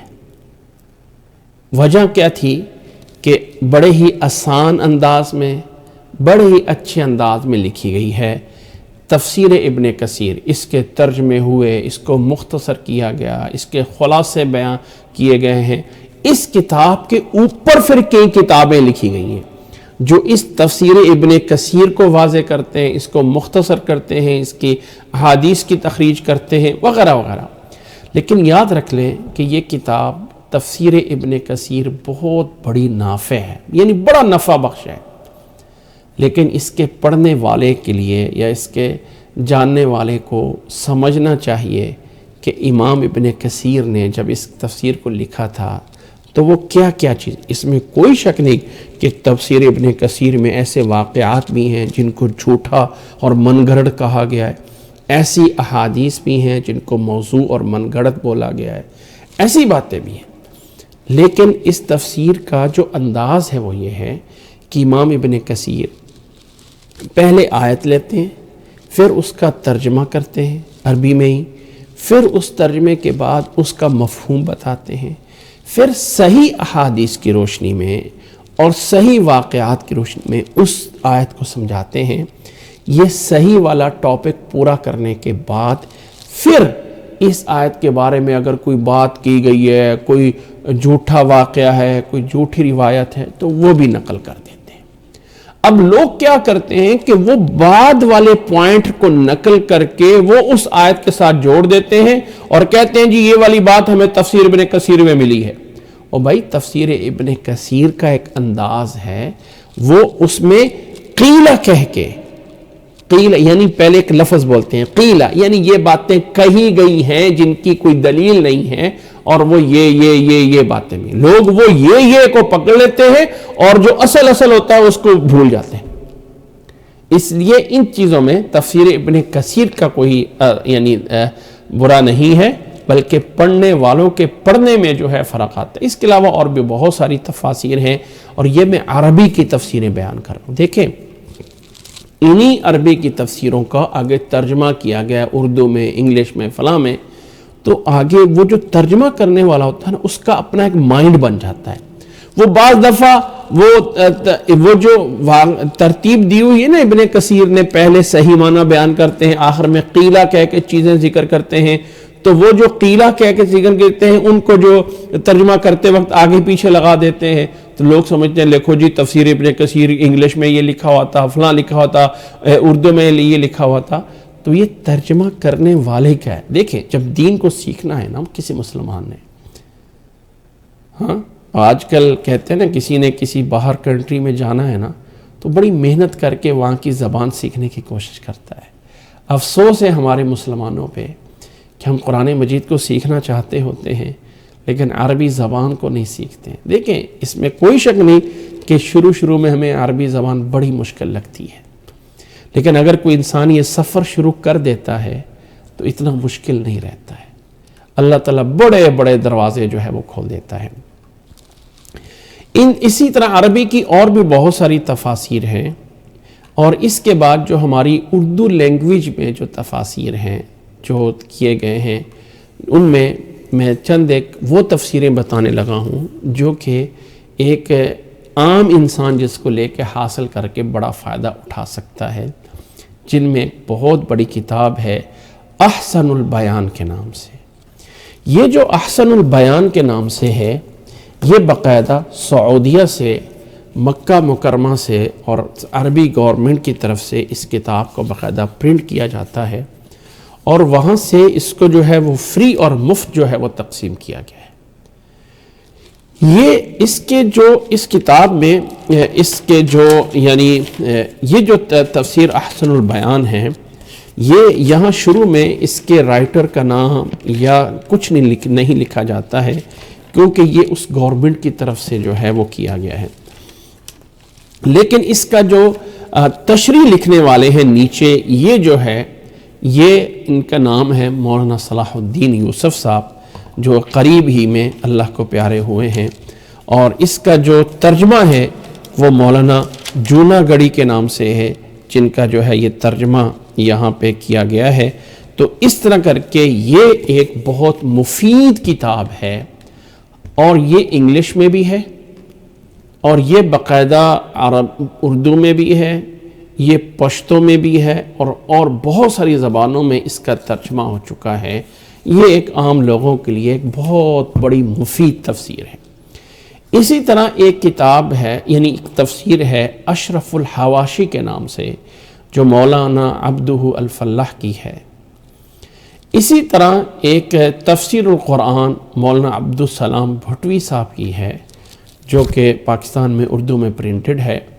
اور اسی طرح ایک تفسیر تدبر قرآن کے نام سے امین احسن اصلاحی کی ہے، اور ایک تفہیم القرآن مولانا ابو الاعلیٰ مودودی صاحب کی ہے. یہ جو تفسیر تدبر قرآن اور تفسیر تفہیم قرآن، تدبر قرآن شیخ امین احسن اصلاحی کی اور تفہیم قرآن مولانا مودودی صاحب کی جو ہیں، یقیناً ان میں بھی بہت بڑے فائدے ہیں، لیکن کچھ ایسے پوائنٹ ہیں، کچھ ایسے ان کے ذاتی اجتہادات بھی ہیں، اور وہ جو ذاتی اجتہادات ہیں اس میں انسان اپنی طرف سے خطا میں بھی ہو سکتا ہے اور ثواب پہ بھی ہو سکتا ہے. کوئی انسان دنیا میں معصوم عن الخطا نہیں ہے، ہر ایک انسان سے خطا ہو سکتی ہے، لکھنے میں کرنے میں ہر ایک انسان سے ہو سکتی ہے. کمال وہ ہے کہ اگر کوئی انسان جو ہے وہ سمجھنے کی کوشش کرے تو ہر جگہ پہ اسے بہت سارے فائدے مل جاتے ہیں. اللہ سے دعا ہے کہ اللہ ہمیں ان تمام چیزوں کے سمجھنے کی توفیق عطا فرمائے.